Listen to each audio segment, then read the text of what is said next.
স্বেচ্ছাসেবকদের উদ্দেশ্যে বলছি, আপনারা অফিস ঘরের সামনে চলে আসুন। স্বেচ্ছাসেবকদের উদ্দেশ্যে বলছি।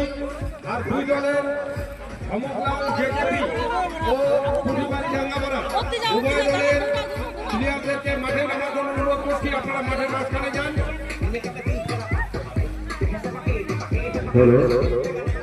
এই দাদাভাই স্পোর্টিং ক্লাবের পরিচালনায় ও ব্যবস্থাপনায়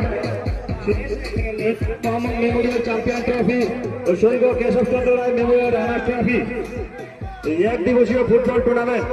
এই টুর্নামেন্টে ফাইনাল বা চূড়ান্ত পর্যায়ের খেলা, এই ফাইনাল বা চূড়ান্ত পর্যায়ের খেলায় পরস্পর প্রতিদ্বন্দ্বিতা করে মাঠে নামছেন পুটিমারি টাঙ্গাপাড়া ভার্সেস জেজেপি ধমকলাল। এই দুই দলের দলপতির কাছে বিশেষ অনুরোধ, আপনারা অতি সত্ত্বর মাঠে নামার জন্য অনুরোধ করা হয়েছে।